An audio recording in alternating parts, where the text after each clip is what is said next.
Imagine powering a superpower empire from a frozen wasteland. In 1974, Soviet engineers built something unprecedented in Siberia. They connected massive hydro dams through early automated computing networks. It was a digital nervous system spanning thousands of kilometers. This engineered marvel challenged nature itself. This is the forgotten story of the Siberian Automated Grid. By the early 1970s, the Soviet Union faced a severe structural crisis. The industrial heartland in Western Russia was growing rapidly. Heavy manufacturing plants in Moscow and Leningrad required endless electricity. However, regional coal, oil, and gas deposits were depleting quickly. The entire European Soviet economy faced a massive energy wall. Meanwhile, thousands of kilometers to the east, Siberia held untapped potential. The wild Angara and Yenisey rivers carried immense water force. Soviet planners knew these rivers could generate cheap hydroelectric energy. Siberia also held vast coal basins and newly discovered natural gas. Yet, a massive geographic paradox crippled the nation's core plans. 80% of national energy demand sat in the West. Conversely, 80% of energy resources lay buried in Siberia. Transporting raw coal by train across continents was terribly inefficient. Heavy freight trains consumed massive amounts of fuel along transit routes. Rail lines suffered from constant bottlenecks during freezing winter months. The Soviet State Planning Committee, Gosplan, made a pivotal choice. They decided to generate power directly at the Siberian source. Then, they would beam that electricity westward across vast distances. High-voltage transmission lines became the primary focus of national infrastructure. This was not merely a domestic economic puzzle to solve. Cold War geopolitical pressures added intense urgency to the project. Western industrial nations were rapidly modernizing their national power grids. For Kremlin leadership, energy supremacy meant demonstrating absolute technological superiority. They wanted to prove that communist planning could tame nature itself. Connecting these distant worlds created unprecedented technical challenges for engineers. Siberia's massive power generation far exceeded local regional consumer needs. If that excess power remained isolated, it was completely useless. The grid had to span across multiple time zones seamlessly. It required a unified energy system operating in perfect electrical harmony. Engineers needed to construct an continent-spanning electrical infrastructure bridge. This bridge had to transport gigawatts of power without collapsing. Every major industrial hub depended on this continuous energy flow.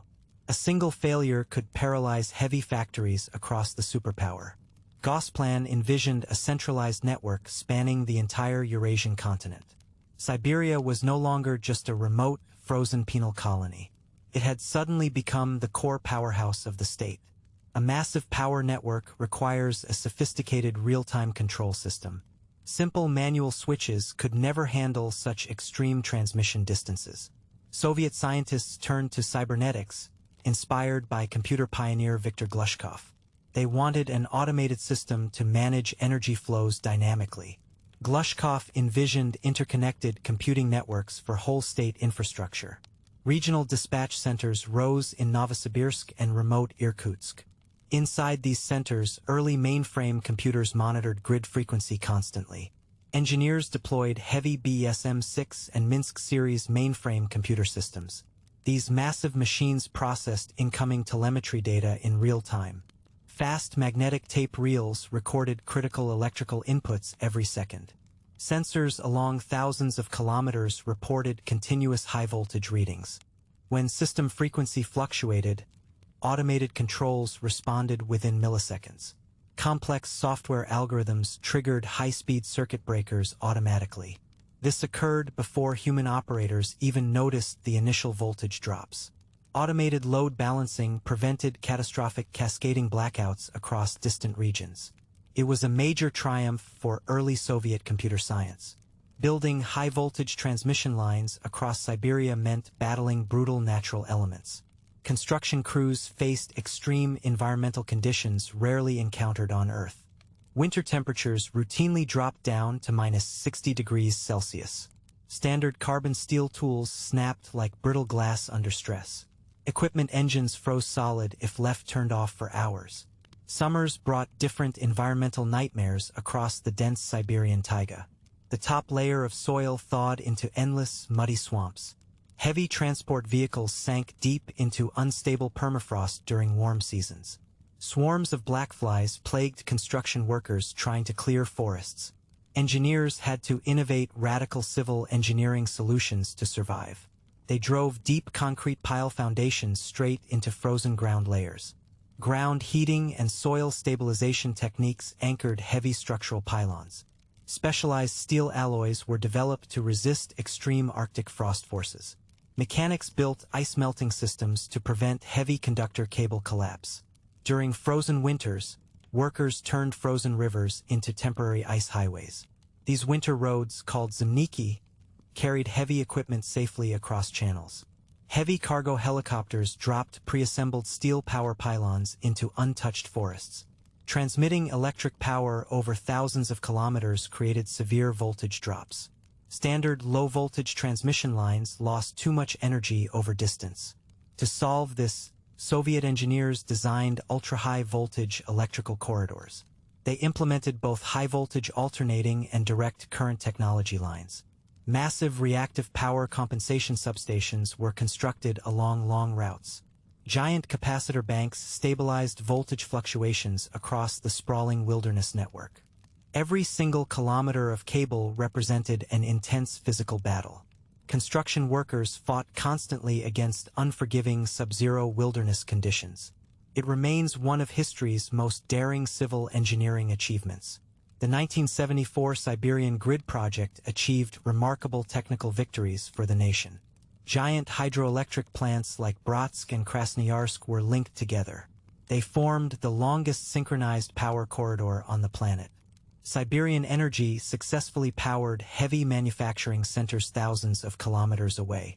Resource extraction facilities operated continuously without devastating power shortages. Mining operations in remote regions received reliable, continuous high-voltage current. However, this giant engineering marvel suffered from deep structural flaws. The Soviet semiconductor industry trailed significantly behind Western technological standards. Automated components relied heavily on bulky, fragile vacuum tube technology. Telemetry sensors failed frequently under harsh environmental conditions and ice. Finding replacement electronic parts in remote locations caused massive operational delays. Centralized bureaucracy in Moscow made swift operational response nearly impossible. Gosplan administrators struggled to process urgent maintenance requests from field stations. Bureaucratic bottlenecks prevented engineers on-site from acting with full authority. When severe winter storms damaged remote power lines, repairs took days. Isolated industrial towns suffered long, freezing blackouts during severe emergencies. Environmental costs were also largely ignored during this aggressive industrial expansion. Constructing massive hydroelectric dams flooded hundreds of thousands of forested hectares. Entire historical villages and agricultural lands were permanently submerged underwater. Local river ecosystems and native wildlife habitats were permanently disrupted. The relentless drive for industrial output overruled all ecological conservation concerns. Despite these heavy drawbacks, the core infrastructure survived the Soviet collapse.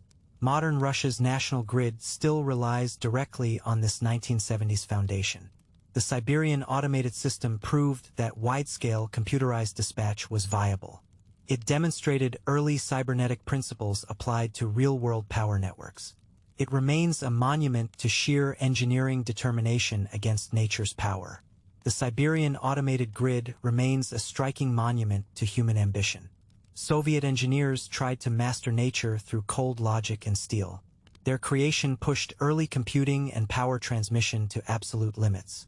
Yet, nature and economic realities ultimately exposed the system's vulnerabilities.